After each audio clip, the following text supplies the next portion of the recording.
Thanks for coming back. I see a couple names that I recognize from earlier. So it's great to see you. And we're going to continue the conversation about financing. We wanted to break it up into two different topics to give people a break. This is a lot of information, but also just want to acknowledge that some folks are looking for land and some folks already have access and are focused on the facilities and the equipment. So we will be really talking about that today. And again, sponsored by Go Farm Connect. So farmer to farmer initiative to build relationships, both between farmers and with farmer support agencies. So gofarmconnect.org is that website. It's a project of renewing the countryside. We are recording this webinar, and so you are all muted, or we will mute you. You can come off mute to ask a question or raise your hand. We will also have time for questions at the end. You can probably, the easiest and best thing to do is put them in the chat, and Bonnie and I will keep an eye on that so we can either ask during the webinar or at the end. So all the Go Farm Connect webinars, there's been so many for many years. All of the webinars are on our YouTube channel at Go Farm Connect on YouTube. So these today will be up probably within a couple days later this week if you have any folks that you want to share those with or you want to rewatch them. And presenting will be myself. I am a long-term vegetable farmer. I live in Hutchinson, Minnesota, and I am also on staff with Renewing the Countryside as a farm business management specialist, and I work as a land access navigator. And Bonnie, I'll let you introduce yourself too. Hi, everyone. I'm Bonnie Warndahl. I'm a farmland access and transfer specialist with Renewing the Countryside, and I'm also on the Go Farm Connect team. I'm based in Colfax, Wisconsin, near Menominee, Eau Claire. I'm also a small scale farmer. I've done, well, I started in heirloom vegetables and small CSA and switched to cut flowers. So that photo there of me and my kitty and the flowers was from a morning harvest years ago. Great fall photo Yeah. this time of year. Okay, so we will be talking about loans and creative financing opportunities, specifically around facilities and equipment. So talking about FSA loans, a little bit different than farm ownership loans when we're talking about equipment and facility loans. We'll get into that. Compeer programs, there's a variety of options there, some very creative things, some new programs that Bonnie will talk about. And then we'll get into like the crowdfunding and the Kiva Zip loans and some upcoming grant opportunities that we can share with folks as well. Okay, so we're going to dive right back into FSA loan options.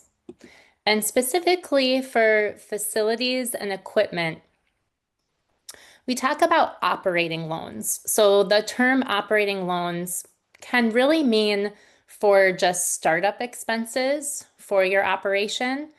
Most farms need some money to begin their season.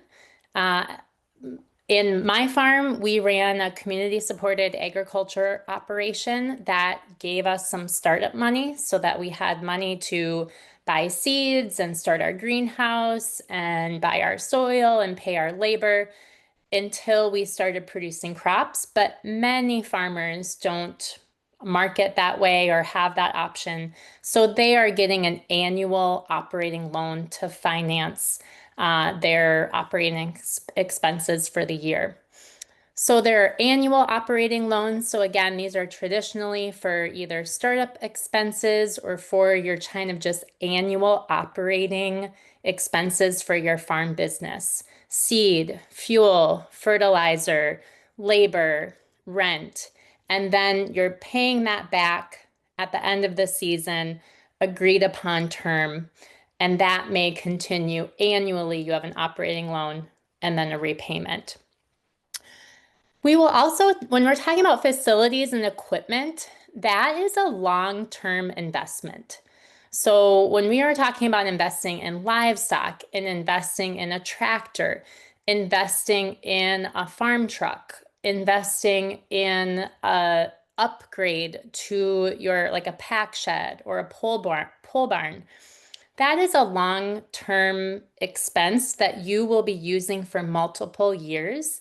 And so typically you will have a longer repayment period. Typically it's 7 years for FSA operating loans that are focused on facilities or equipment. So it can vary in the repayment period, but if you're just paying for business, kind of regular business expenses, that's a 1 year, an annual operating loan.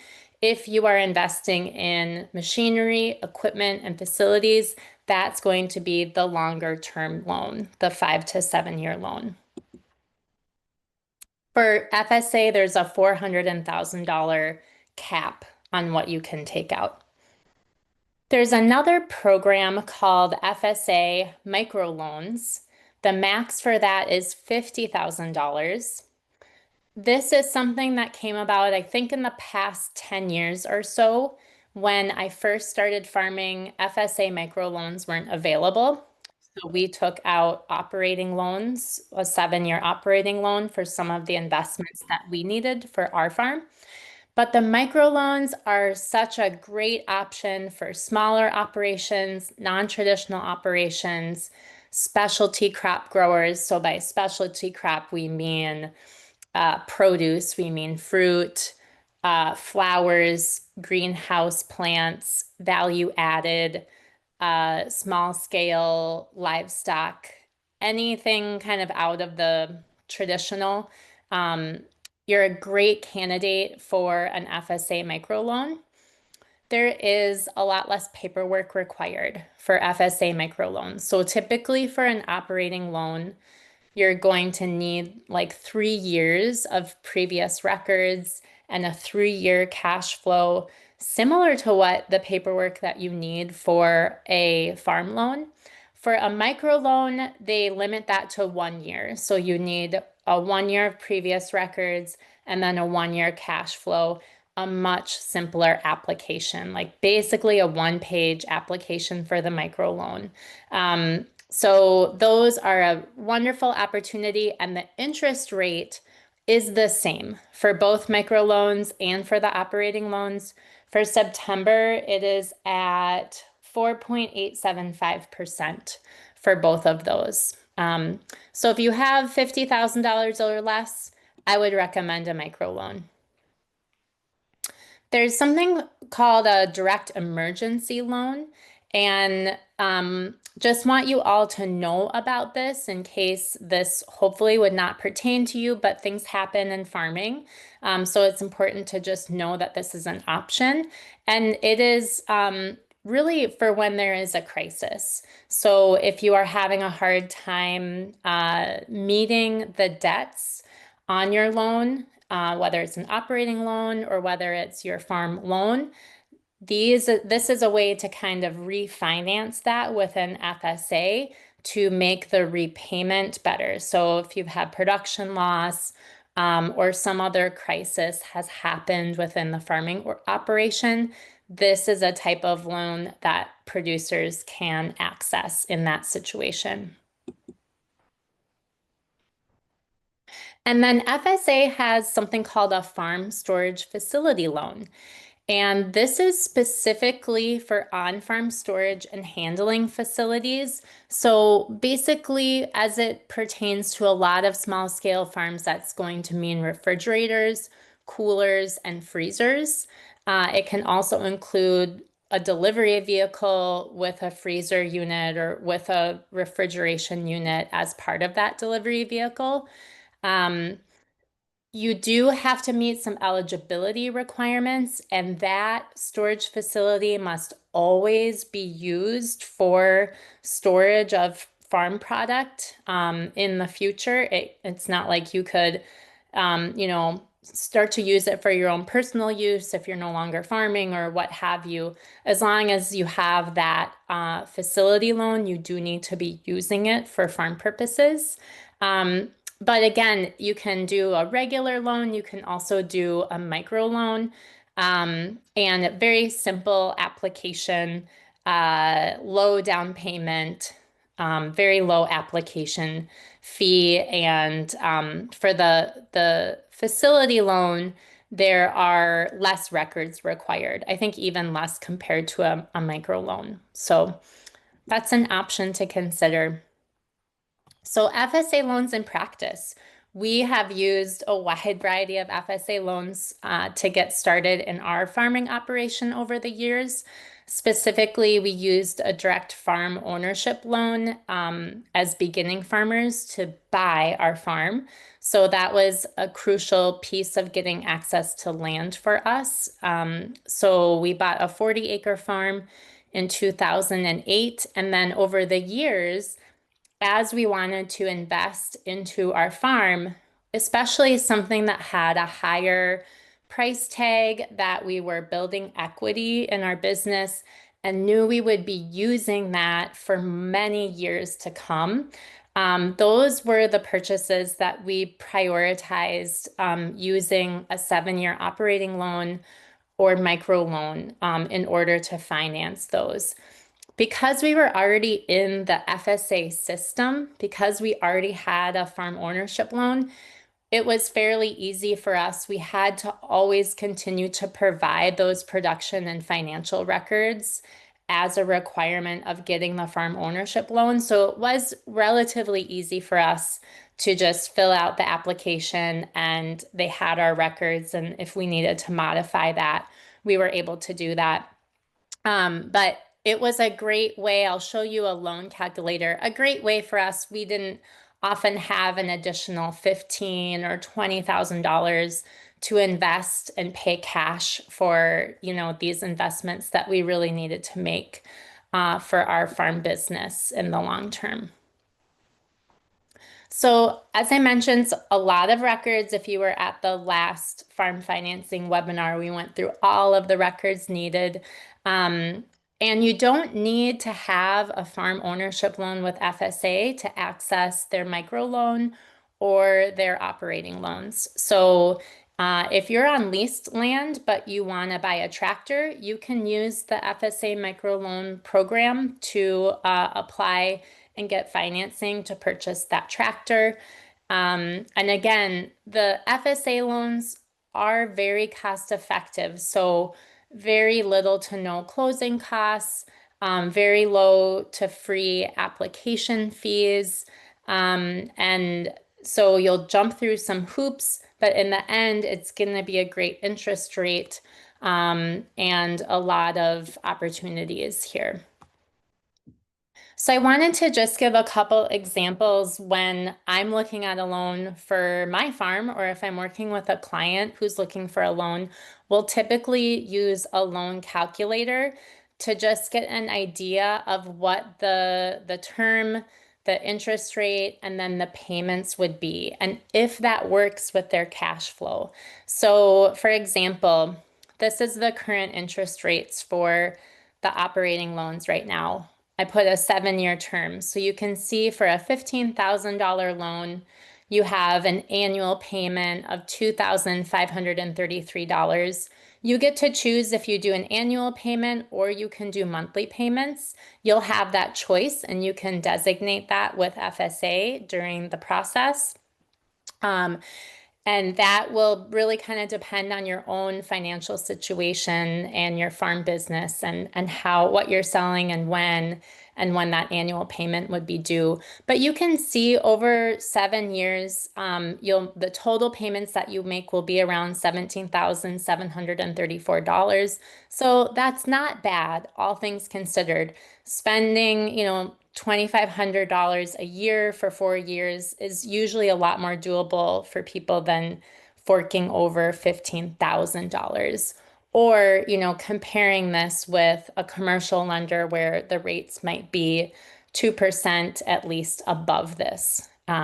So using a loan calculator to kind of figuring out your payment is a great idea before you kind of would enter into getting a loan because it is a serious amount of money, especially as you increase that up to $45,000 and $60,000. That's a pretty hefty annual payment that you have. Okay, so I'm gonna let Bonnie take over and talk about Compeer programs. And again, if you have some questions, Bonnie, Yeah, it looks. before we jump over there, I was just, yeah, I put a question in the chat there for you if you wanted to answer that. But with FSA, this question I get a lot is, is there flexibility in deferring payments in hardship years, which I mean, is pretty common for farmers. So I think it's an important question. Yeah, I think it is very dependent on the situation. Many farmers are facing that situation right now, and so what my advice would be is that there's not really a policy with FSA, but any lender is going to want to know as soon as possible if you're going to have trouble meeting that loan payment, and then they can work with you. And so what I see is that farmers kind of ignore it and ignore the notices until they're delinquent or their loan is due like in 2 weeks. So the more time you have, then you're able to negotiate with the lender. And FSA, they want to make it work for you. They want to get paid, and they are willing to negotiate. And there's also what's called, at least in Minnesota, and I believe in Iowa too, there's a mediation program. So there are trained mediators that will sit in with you and can help kind of broker and mediate the conversation between the lender and between the farmer. And so that's a service that's typically free. I can share some information about that in the chat, but I would just say there's lots of options, but more planning and communication is going to be really helpful for that. Okay, thank you. All right, so I'm going to talk a little bit about Compeer unless there aren't any other questions, but if there are, please do put them in the chat and we'll get to them, or you can come off mute because we are a small group, I believe, today. So Compeer Financial is a great partner of ours in the Farmland Access Hub and with various organizations in the upper Midwest. They operate primarily, or I guess exclusively, in Minnesota, Wisconsin, and Illinois. And they have kind of a region within those states. So they don't work in all parts of the tri-state area, but they have certain county districts that they work out of. It does cover a large portion of the tri-state area though. And Compeer Financial can be a great resource for folks if they can't access FSA for some reason, or sometimes they can just offer a better deal. Yeah, they are a little more flexible at times, a little bit higher interest rates on their loans and various programs, but still lower than your market rate. So Compeer does offer equipment and facility loans, and well, they offer a variety of loans and grants. But the equipment and facility loans are, my understanding is that they're a lot of them are zero down payment. They don't require collateral, which FSA often does. So this can be just another option for those that are interested in accessing financing for facilities or equipment. And maybe not necessarily facilities or equipment, but I think it's just important to point out that I learned recently that they also offer livestock insurance. So for those of you that have livestock, that could be a great resource, is that they do have livestock insurance that they offer. They offer equipment and facility loans, like I mentioned. They also do offer microloans that are, I believe, up to $1 million. I was just recently told, which doesn't seem like a microloan to me at all. But I think that Compeer also is, they work with a lot of very large scale farmers as well. And so, for them, a $1 million loan may look like a microloan, whereas to those of us that are smaller scale producers, that's a lot of money. But I just want people to realize that those options are there. We could go to the next slide, please. So we talked about real estate loans in the last webinar, but they do offer their own loans and they offer guaranteed loans with FSA. There are some grants available that you can access as a farmer and also for nonprofits and other institutions that support farmers can access some funding through Compeer. And the other thing that I wanted to spend a little more time focusing on today, as it is applicable to our facilities and equipment conversation, is Compeer's equipment and facility leasing program, which it operates kind of like a rent to own situation. And when I talk to farmers about rent to own, usually in terms of real estate, I almost always tell them it's actually not, rent to own is not an actual structure, legal structure. You either rent or you own.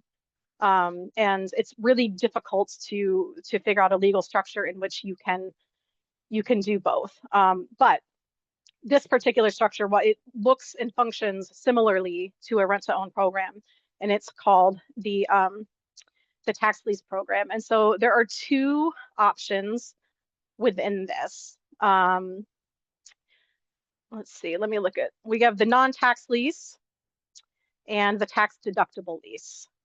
And the tax deductible lease, they're similar, but they are a little bit different in how you would kind of claim taxes and things over time. So most people go with the non-tax lease, which is also called the capital or dollar buyout lease. And for this one, the lessee is considered the owner for tax purposes, while the legal title remains with Compeer until the end of the lease agreement. So buildings, equipment, vehicles are things that are covered under the tax lease program. Things that are not covered under the tax lease program, homes, site improvements, and other consumer assets. So site improvements such as excavating, well drilling, driveways, landscaping cannot be covered under a tax lease. So these costs would be the client's responsibility. So getting a little bit into what is the tax lease and how does it work? So this is essentially a leasing program in which, and we'll just use the example of putting, say you need a pack shed or a pole barn or some kind of facility on your property.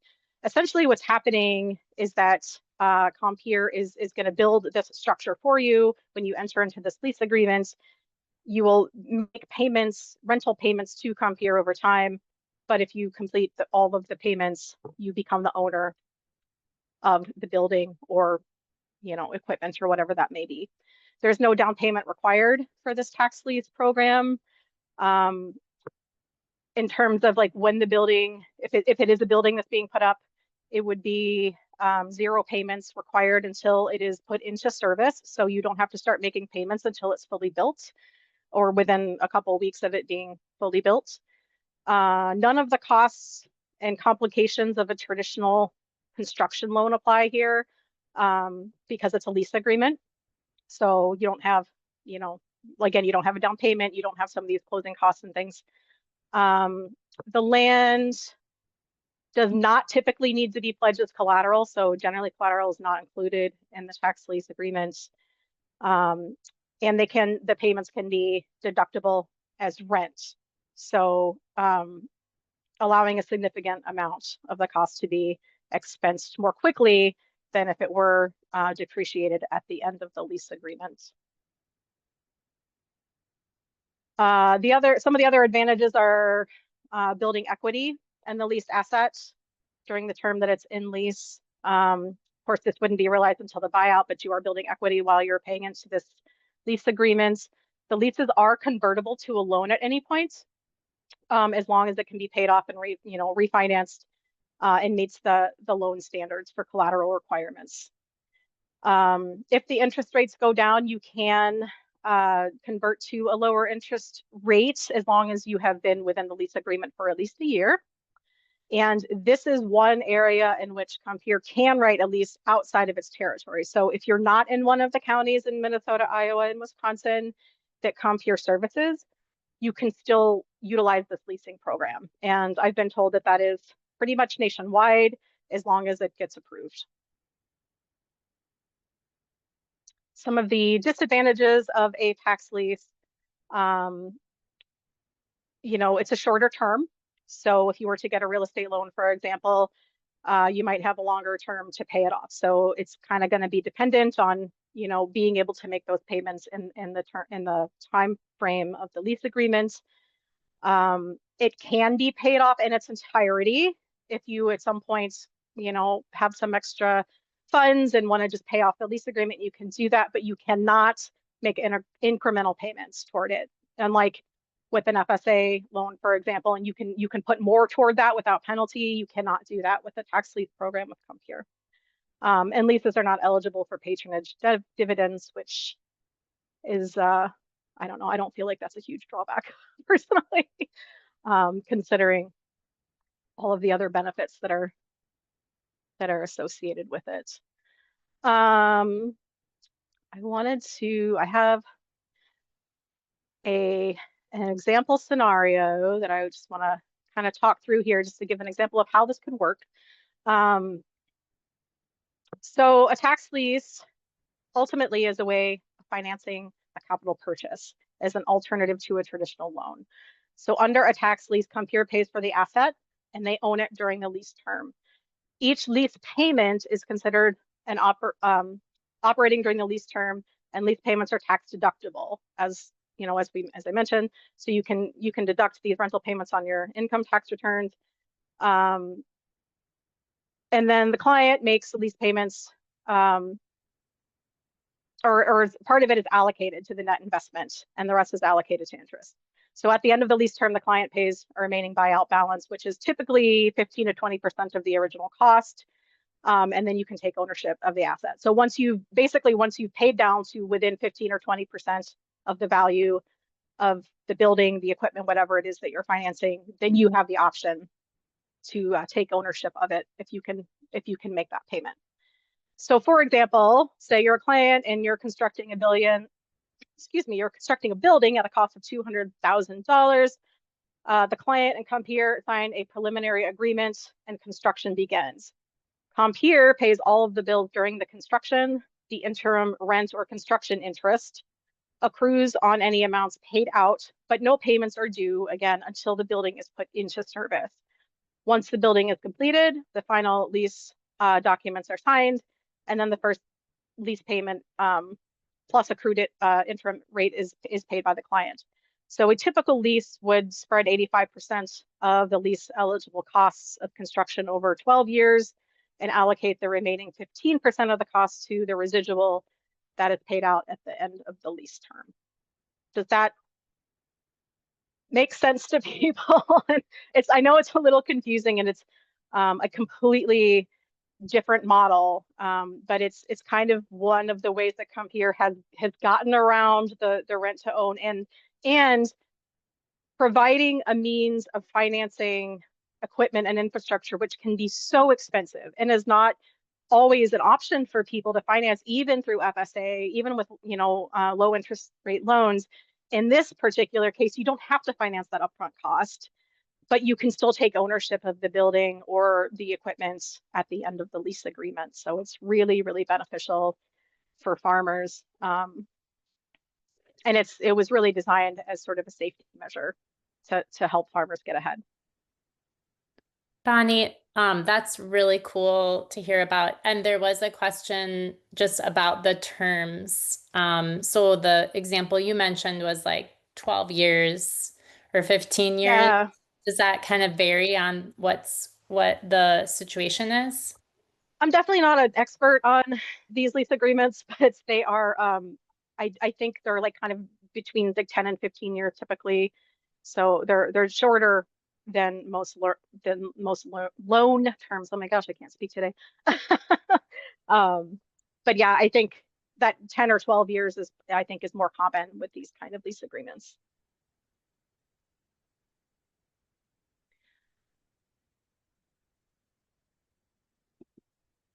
How would a Compeer tax lease work if you did some of your own labor, such as build some of the building, but need the loan for materials, electrician?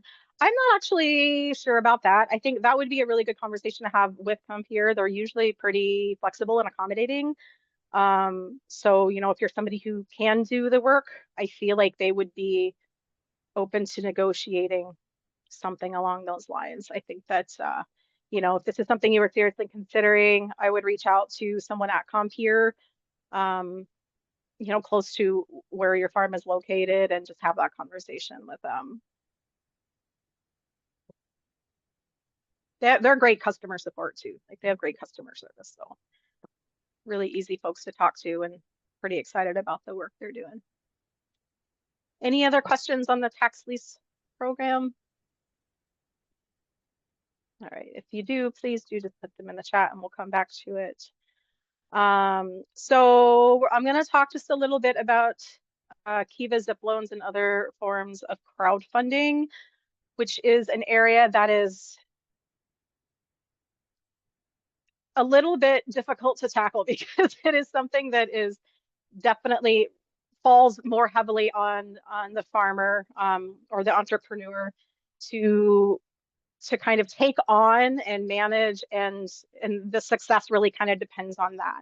So this might not be the right opportunity for everybody, but I think there is opportunity there if you're comfortable with crowdfunding and you are engaged with your community. So I'll first say, like there's so many platforms out there now. I don't even know what all there is, and there's new ones all the time. Some of them are investment platforms and some of them are just straight up crowdfunding, like Kickstarter, for example, I think is one that many people are familiar with. GoFundMe is another one that many people are familiar with. And they're online platforms in which basically people can just contribute funds toward a cause that they would like to put their money behind. And in the crowdfunding platforms, most of the time you're not getting much back. You might get a prize or there might be some incentive to contribute something, but it gives everyday folks an opportunity to invest in something that they care about, right? So, working with investors is a whole different ballgame. Working with crowdfunding, you're actually ultimately working with people in your community, whether that's social media community or your in-person community. I highly recommend that if you are going to pursue crowdfunding, whether it's for a farm purchase or an equipment purchase for, upgrades on your farm or facilities or whatever that is, it's advisable, I would say, to try to leverage some kind of community event or at least community resources so that it's not just strictly an online endeavor, if that makes any sense.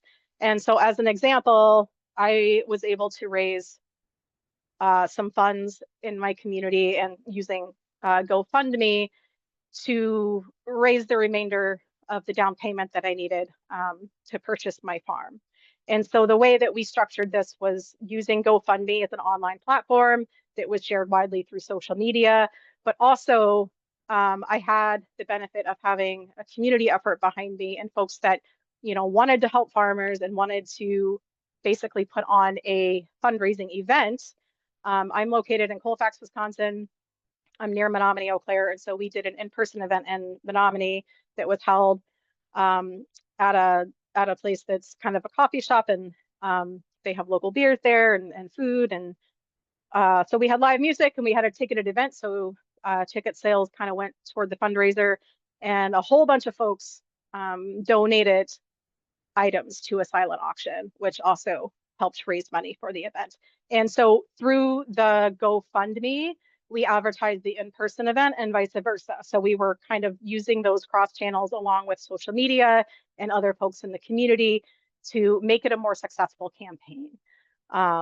So I think that if you're going to go that route, just kind of being aware of those opportunities to leverage things. There could be an event that's going on in your community that's for farmers, for example. There's a lot of food co-ops that, have these, what do they call it, where you just kind of add some change onto cost of your bill at the register, right, that goes toward a cause. Which I think Laura's going to talk a little bit about later, you know, those kinds of grants where they raise money.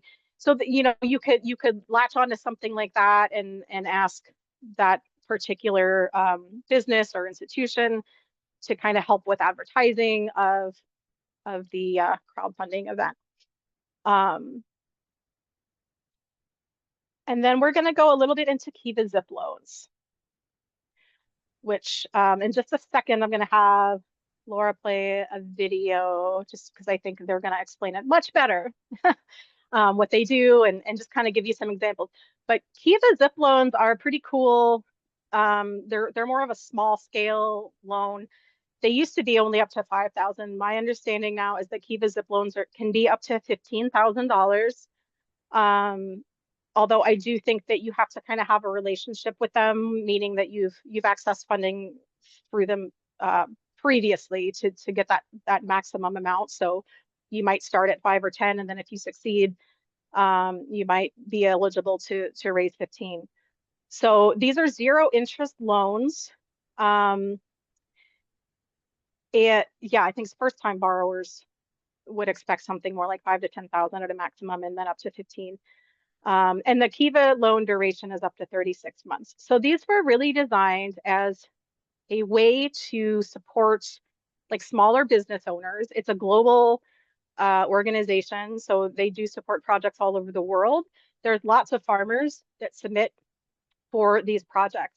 And basically, as you know, as an individual who would like to support a project, for example, you can set up an account with Kiva, and then you can go and look at all the different projects that are available there. And then you can, if you know, let's say, for example, I helped a farmer in my community that was building a creamery on her goat farm, and she wanted to start her own creamery. And so she did a Kiva Zip loan. And so she got funded by Kiva. And then, you know, I think I don't know, I don't remember what it was that I contributed to it, but it was probably like $50 or $100. I think the minimum is 25, but you can contribute as much as you want. And essentially that money will be then allocated to the project. And then once that project has finished and they have, you know, whatever it is that they're doing, like the creamery is built, you know, the new store is open, whatever it may be, then the farmer or the business owner starts paying back those payments to the individuals through the Kiva site. So, you know, I think the wait time is usually that 36-month period. And then after that, you start getting payments back and you get like something like 94% of what you put in back. And then you can put that toward another project if you would like to. So this is a way for people to support smaller projects, and it really works well for farmers. And I'm going to put a link in the chat while Laura all over the plays this globe, video. people dream of a brighter future for their families, their communities, and the world. فكرت أنا يعني بيني وبين حالي قلت ليش ما إني أنا أزيد. Tot timpul că vrei să fac eu o fermă aici, să fac o fermă. Siempre había soñado como con tener mi propio negocio. People know what they need to do to improve their lives, but too many dreams are stalled by one thing: a lack of funding. That's where you and Kiva come in. We don't let systemic barriers decide who prospers. We make way for people to help people, for good to find good. Through Kiva's crowdfunding platform, you fund real people with real solutions, starting businesses, feeding communities, distributing clean water, sending kids to school, and building resilience. Y ya fue donde saqué el préstamo. Ya vino el crédito y ya cumplí mi sueño. Îmi chem că acolo când am apelat, la 2 zile mi s-a dat împrumutul și la noi am luat împrumurat 10 vași. فأخذت القرض واستعملته الحمد لله شريت فيه ماكينات وشغلت معي كمان بنتي يعني وزاد دخلي يعني. Join us, because the future isn't something we wait for. It's something we fund together.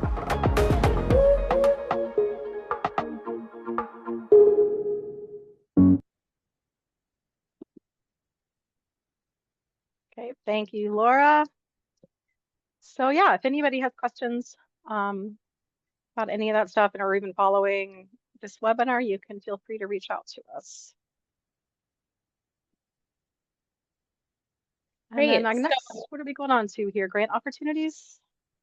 Yeah, yep. So I will just share a little bit about a couple grant opportunities that are applicable if you're in the Midwest. So certainly there are other ones that are available, in other parts of the country.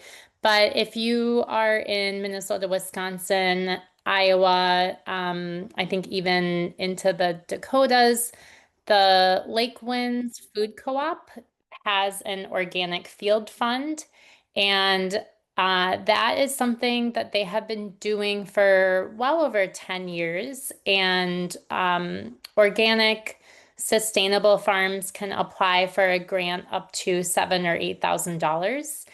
And that is money that you receive for a project on your farm that doesn't need to be paid back. It is truly a grant. So as Bonnie mentioned, they will do fundraising in their food co-ops by having like a roundup at the cash register, but then also are donating, some of the profits from their co-op for this organic field fund to really support farmers. So that I would encourage you to check out, and that application typically opens either at the end of the year or like early January, and then it is due at the end of February, I believe. But you can go to their website and check that out.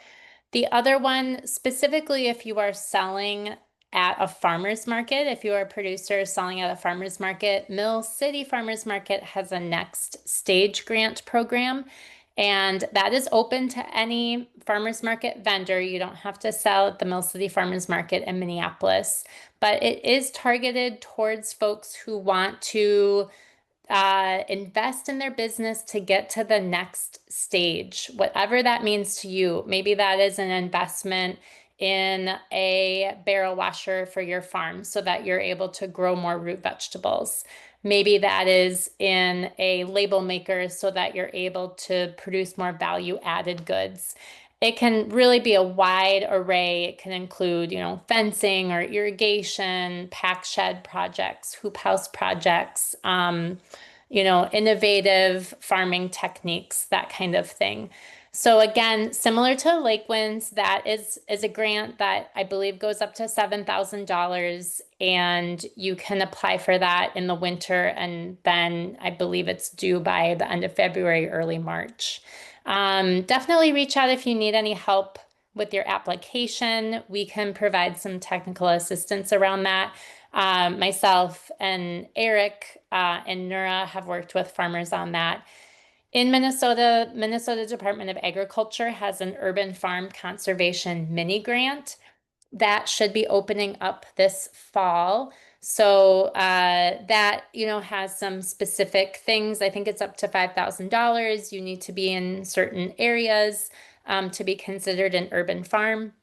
But great opportunity to get access to irrigation equipment, for pollinator plantings, for cover crops, anything with a conservation focus for your farm, whether that's leased land or owned land. And then the last grant opportunity is for producers in the Menominee area from the co-op in Menominee. You have to be within 100 miles of Menominee, called Fund Our Food Shed.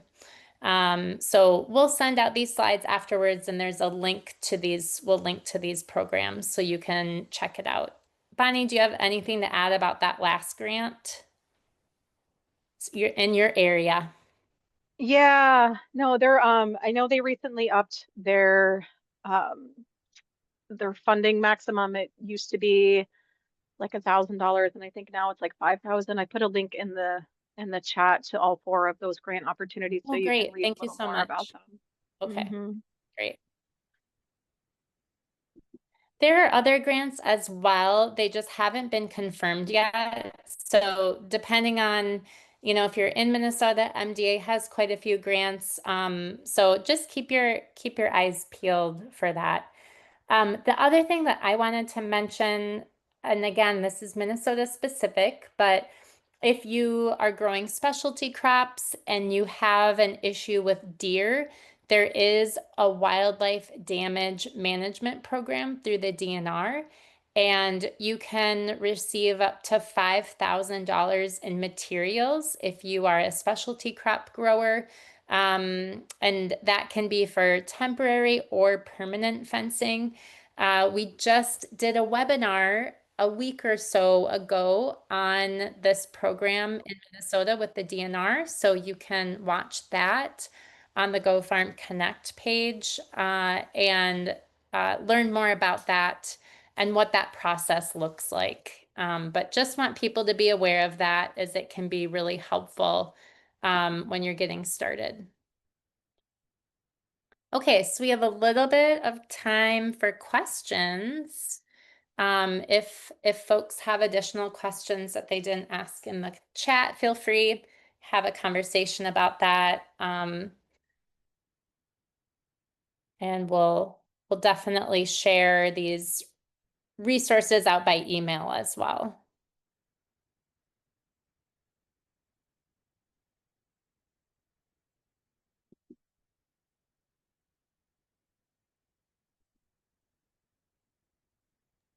All right. Well, thank you all for joining us. And just a plug that you can reach out if you are interested in farm business management and hearing more about that program, working one-on-one with a specialist to help increase your financial literacy and work with you on financial and production record keeping. We're here to help, so please reach out. And Bonnie and I's contact info is here as well. So feel free to email us or give a call or text if you have some, need some assistance or support.